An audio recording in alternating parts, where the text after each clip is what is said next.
الله أكبر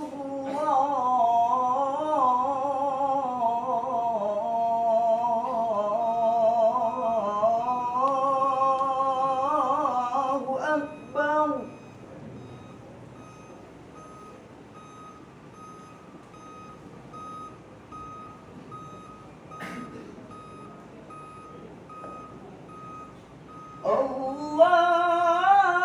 الله أكبر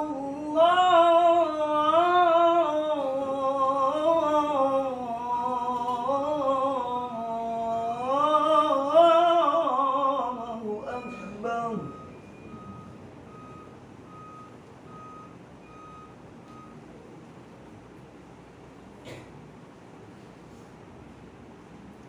أشهد أن لا إله إلا الله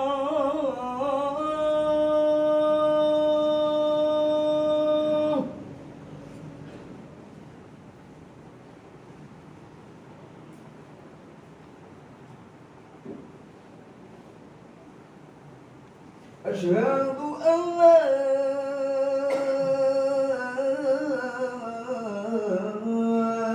إله إلا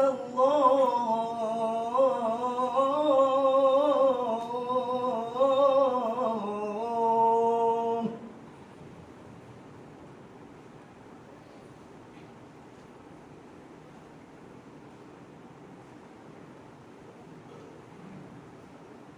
أشهد أن محمدا رسول الله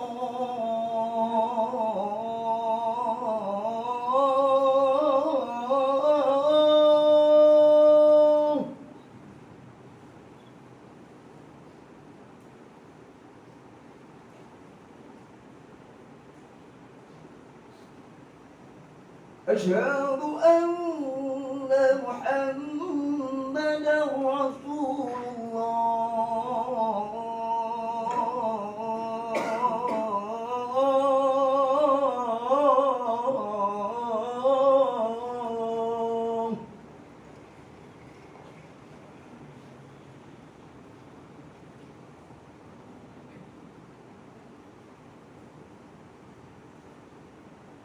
حي على الصلاة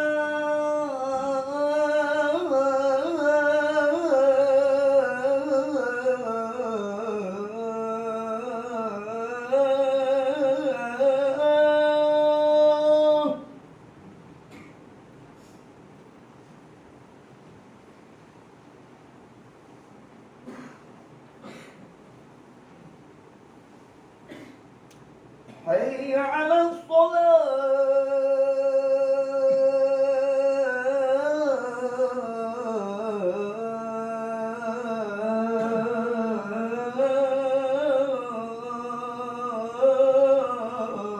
الصلاة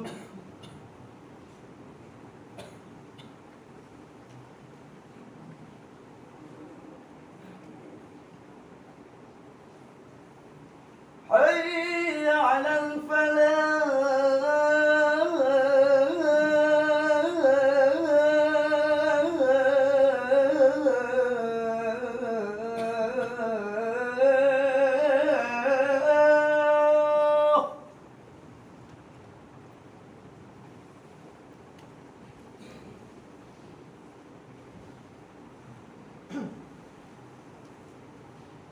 حي على الفلاح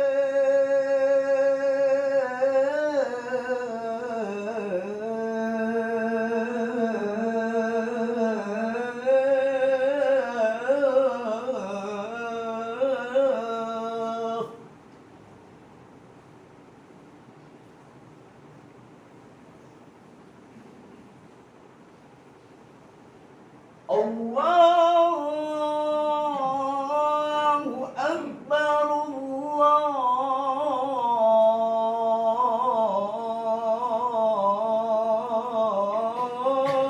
الله أكبر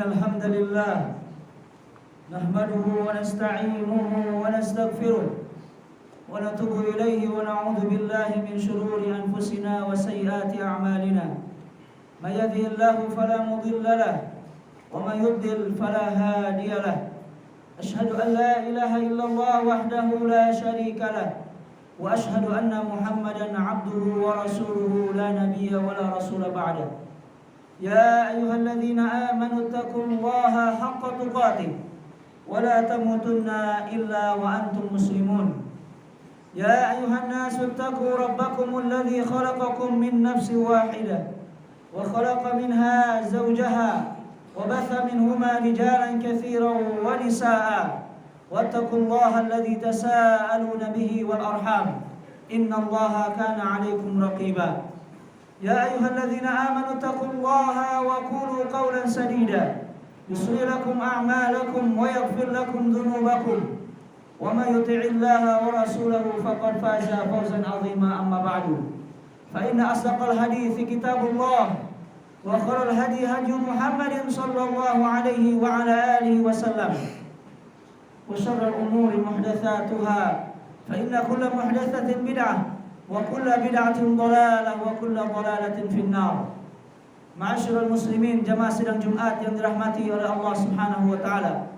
Kini kita di penghujung bulan suci Ramadan, di Jumat terakhir di bulan yang mulia ini. Semoga kita senantiasa diberikan kesehatan oleh Allah Subhanahu wa taala untuk dapat melalui hari-hari yang mulia ini. Kita semua berada di tempat yang sangat menjunjung tinggi keselamatan. Kita memiliki peraturan-peraturan yang menjaga diri kita dari segala insiden yang dapat terjadi.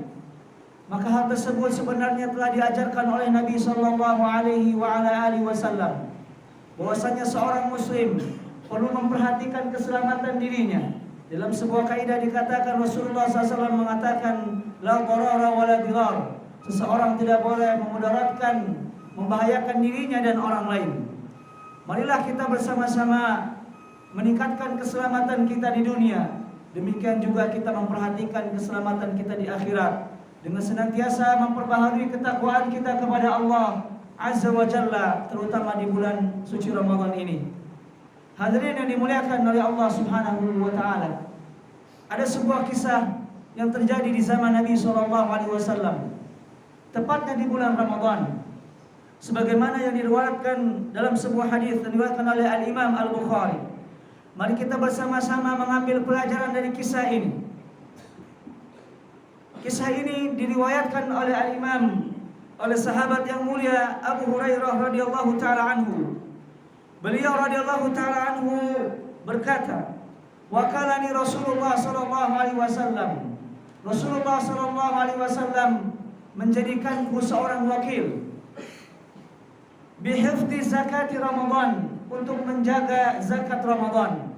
Jadi Abu Hurairah radhiyallahu taala anhu ditugaskan oleh Rasulullah untuk menjaga zakat Ramadan.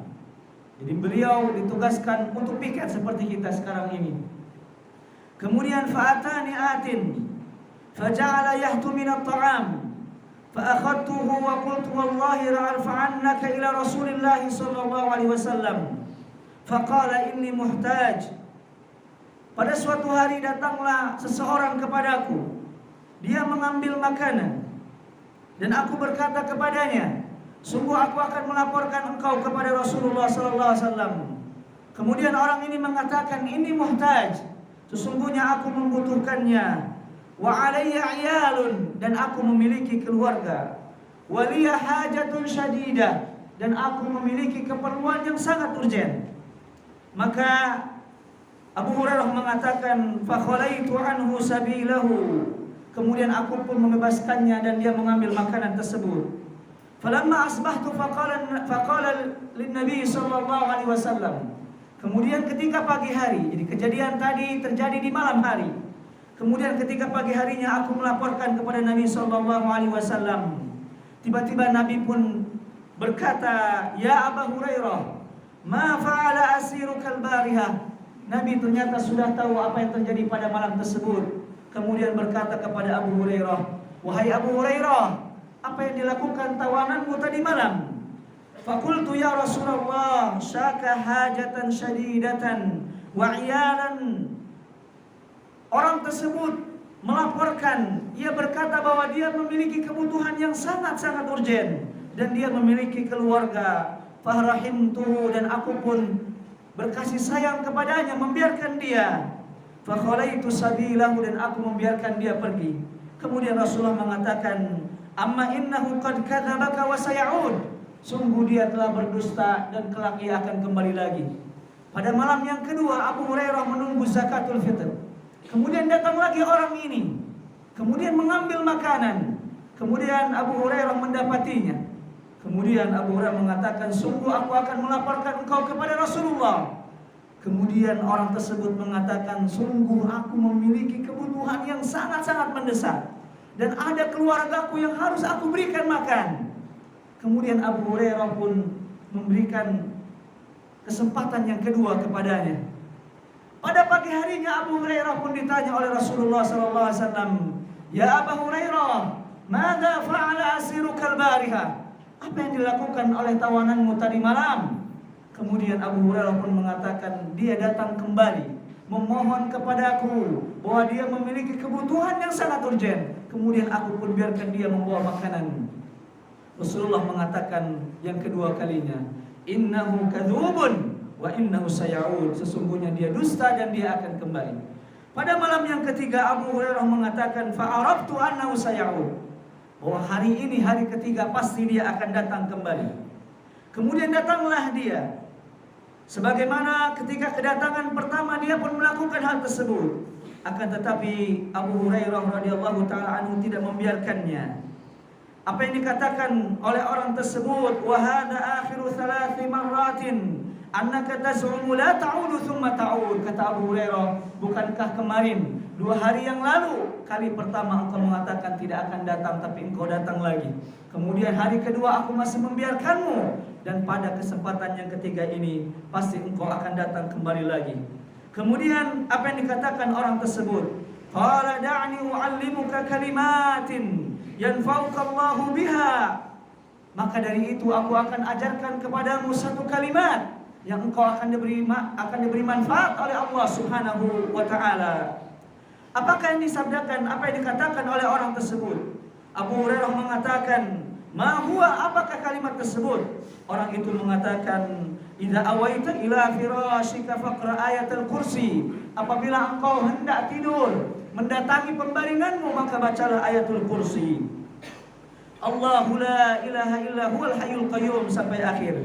Fa innaka la yazalu 'alaika minallahi hafizun wa la yaqrabannaka syaitanun hatta tusbih. Apabila engkau membaca ayat kursi saat engkau ingin tidur, maka tidak akan ada satu syaitan pun yang mendekatimu. Kemudian ia pun melanjutkan kembali, dan apabila engkau di pagi hari membaca ayat kursi, sungguh tidak akan ada satu pun musibah yang menimpamu sampai malam hari. Dan jika engkau membacanya di sore hari, maka engkau akan dijaga oleh Allah Subhanahu wa taala sampai pagi hari. Hadirin yang dirahmati oleh Allah Subhanahu wa taala. Kemudian Rasulullah SAW pun menanyakan kembali kepada Abu Hurairah setelah melepaskan orang tersebut. Maka fa'ala asiruka ya Abu Hurairah? Apa yang dilakukan oleh tawananmu di hari ketiga ini? Kemudian Abu Hurairah pun menyampaikan apa yang disampaikan oleh laki-laki tersebut, bahwa ia mengajarkan kepadaku kalimat yang apabila dibaca seperti ini dan seperti ini. Kemudian Rasulullah SAW mengatakan, amma innahu qad sadaqaka wa huwa kadzub. Sungguh orang ini telah benar, tapi dia adalah pendusta. Kemudian, hal ta'lamu man tukhatibu mundu 3 layalin ya Abu Hurairah? Apakah engkau tahu wahai Abu Hurairah, siapakah orang ini yang telah berbicara kepadamu selama 3 hari? Kemudian Abu Hurairah mengatakan, qala la ya Rasulullah, aku tidak tahu siapa dia ya Rasulullah. Kemudian Rasulullah SAW mengatakan, dzaka syaitan, dia adalah syaitan. Jemaah sidang Jumat yang dirahmati oleh Allah Subhanahu wa taala, dapat kita ambil pelajaran dari hadis Abu Hurairah ini. Yang pertama, bahwasanya hadis ini akan kontroversi dengan hadis yang lainnya. Bukankah Rasulullah mengatakan, idza jaa syahrul Ramadan futihat abwabul jannah wa ughliqat abwabun niran wa sufidatis syayatin? Maka apabila datang bulan Ramadan, dibuka pintu-pintu surga dan ditutup pintu-pintu neraka. Wasufidatis syayatin, dan setan-setan dibelenggu. Pertanyaannya adalah, bukankah setan yang satu ini datang pada bulan Ramadan di tempat pengumpulan zakat fitrah? Maka jawabannya adalah, para ulama mengatakan bahwa setan-setan yang diikat adalah ru'usus syayatin, adalah setan-setan yang besar, penggawa-penggawa syaitan. Mereka adalah setan-setan yang dibelenggu di bulan Ramadan. Adapun setan-setan yang lainnya, bangsa jin yang lainnya, mereka berkeliaran seperti biasanya. Kemudian hadirin rahmati Allah Subhanahu wa taala, faedah yang berikutnya, bahwasanya syaitan ini walaupun dia pendusta, tapi terkadang dia mengucapkan kebaikan, sebagaimana Nabi mengatakan, innahu kadzubun, sesungguhnya dia pendusta, wa qad sadaqaka, tapi dia benar. Apa yang diajarkan oleh syaitan ini merupakan amalan yang mereka takuti, yaitu ketika seorang muslim membaca ayatul kursi, maka ia akan takut kepada orang-orang yang membacakan ini. Walaupun syaitan tahu bacaan ini, tapi syaitan tidak mengamalkannya, karena dalam keadaan terdesak. 3 kali dia tertangkap oleh Abu Hurairah, kemudian dia membacakan sesuatu yang mereka bangsa jin takuti, yaitu adalah membaca ayat kursi. Maka tidak masalah bagi kita mengambil khabar dari syaitan ini, walaupun kita tidak meyakini apa yang dilakukan oleh syaitan seluruhnya benar, tapi terkadang kebaikan atau kebenaran yang keluar dari musuh bisa saja menjadi benar. Dan ini telah dibuktikan oleh perkataan Nabi SAW bahwa syaitan itu benar pada saat itu saja, kemudian sisanya adalah pendusta. Kemudian yang ketiga, hadirin yang dirahmati Allah Subhanahu wa taala, amalan ayat kursi ini merupakan ajaran keselamatan dari Nabi SAW. Seorang muslim tidak diperbolehkan bergantung kepada benda-benda yang dia yakini bahwasanya benda ini dapat menolak mudarat dan mendatangkan manfaat. Bayangkan bagaimana Abu Hurairah 3 hari berturut-turut bertemu dengan syaitan. Nabi tidak memberikan kepadanya ajimat, tidak memberikan kepada mantra-mantra, tetapi membiarkan Abu Hurairah radhiyallahu taala anhu sampai mendapatkan kebenaran. Maka bagi kita semuanya yang menjunjung tinggi keselamatan, selain menjaga, mengambil ikhtiar dari peralatan-peralatan, dari pakaian-pakaian, dan seluruh standar-standar keselamatan yang kita lakukan, dan iringilah dengan membaca ayatul kursi. Sebagaimana dikatakan, barang siapa di pagi hari membaca ayatul kursi, maka Allah akan memberikan keselamatan sampai sore hari. Dan barang siapa yang membaca ayatul kursi pada sore hari, maka Allah memberikan keselamatan sampai pagi hari. Hadirin dan rahmati Allah Subhanahu wa taala, keutamaan ayat suci, ayat kursi yang lainnya adalah man qara'a ayatul kursi fi kulli dhuhuri salatin mafruḍah la yamna'uhu min dukhulil jannah illa an yamut. Barang siapa yang membaca ayat kursi, maka dia akan dimasukkan ke surga oleh Allah Subhanahu wa taala. Tidak ada yang mampu menghalanginya kecuali kematian. Para ulama mengatakan dia pasti masuk surga. Dan untuk masuk surga dia akan mati. Dan setelah kematian tidak ada yang bisa menghalanginya masuk surga, kecuali Allah akan memasukkannya ke dalam surga tersebut. Maka apabila kita selesai sholat, jangan kita buru-buru untuk keluar. Minimal kita meluangkan waktu untuk membaca ayatul kursi, Allahu la ilaha illa huwal hayyul qayyum, sampai akhir. Kemudian hadirin dan mati oleh Allah Subhanahu wa taala, yang berikutnya adalah keselamatan ketika kita membaca ayatul kursi.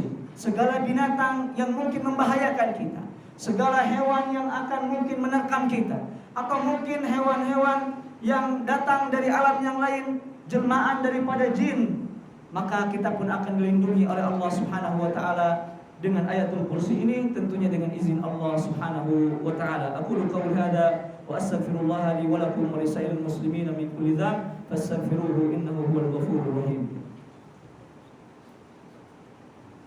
Alhamdulillah wa kafa, wa salatu wassalamu ala nabiyil mustafa wa ala alihi wa ashabihi mustakmilin syarafa. Asyhadu an la ilaha illallah wahdahu la syarika lah, wa asyhadu anna Muhammadan abduhu wa rasuluh, la nabiyya wa la rasula ba'dah. Jemaah sidang Jumat yang dirahmati oleh Allah Subhanahu wa taala, faedah yang dapat kita ambil kemudian dalam hadis yang disebutkan dalam khutbah yang pertama adalah bolehnya mengumpulkan zakat di satu tempat, sebagaimana yang dilakukan oleh Abu Hurairah, menjaga zakat tersebut. Tidak masalah kita menunaikan zakat kepada panitia, kemudian panitia nantinya membagikan zakat tersebut kepada mustahik, sebagaimana ini terjadi di zaman Nabi SAW.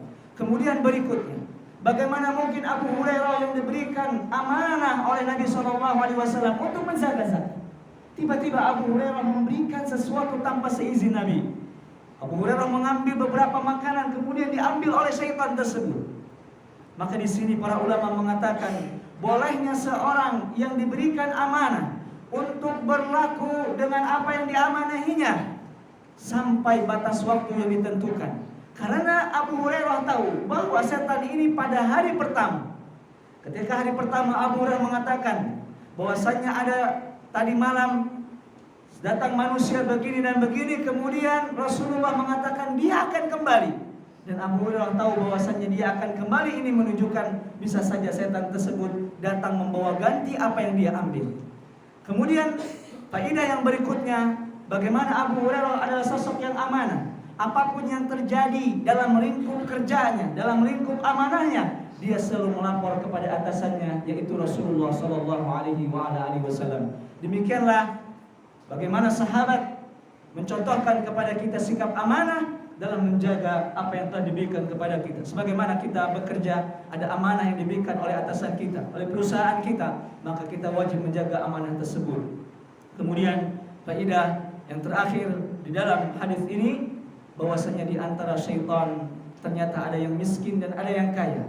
Mereka sama seperti kita, memakan makanan. Bahkan dalam sebuah hadis Nabi SAW mengatakan, apabila engkau makan maka bacalah bismillah, sesungguhnya syaitan akan lari darimu. Kemudian jika engkau memakan makanan yang ada tulangnya, kemudian bacalah bismillah dan lemparkanlah, karena itu di antara makanan syaitan.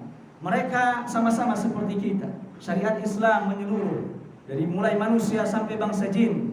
Tetapi sifat syaitan ini merupakan sifat yang tercela, sebagaimana Allah mengatakan, wa ma khalaqul jinna wal insa illa liya'budun. Allah ciptakan dua jenis makhluk, yaitu manusia dan jin, untuk beribadah kepada Allah. Dan setan bukan hanya dari bangsa jin, setan juga ada dari bangsa manusia, sebagaimana Allah mengatakan minal jinnati wan nas. Jika ada di salah satu di antara kita yang selalu mengajak kemaksiatan, mencuri, berlaku tidak amanah, tidak berpuasa, berani melanggar perintah Allah, maka dia di antara jenis-jenis syaitan dari bangsa manusia. Wa iyadzubillahi min dzalik. Innallaha wa malaikatahu yusholluna 'alan nabi. Ya ayyuhalladzina amanu shallu 'alaihi wa sallimu taslima. Allahumma shalli 'ala Muhammad wa 'ala ali Muhammad kama shallaita 'ala Ibrahim wa 'ala ali Ibrahim innaka Hamidum Majid. Wa barik 'ala Muhammad wa 'ala ali Muhammad kama barakta 'ala Ibrahim wa 'ala ali Ibrahim fil 'alamin innaka Hamidum Majid. Allahumma a'izzal Islam wal muslimin wa adhil asyirka wal musyrikin wa dammir a'da'aka a'da'ad-din ya rabbal alamin. Rabbana zalamna anfusana wa illam taghfir lana wa tarhamna lanakunanna minal khasirin. Rabbana hab lana min azwajina wa dhurriyyatina qurrata a'yun waj'alna lil muttaqina imama. Rabbana atina fid dunya hasanah wa fil akhirati hasanah wa qina adzabannar. Wa sallallahu ala nabiyyina Muhammadin wa akhiru da'wana 'anil hamdulillahi rabbil alamin. Aqimus shalah.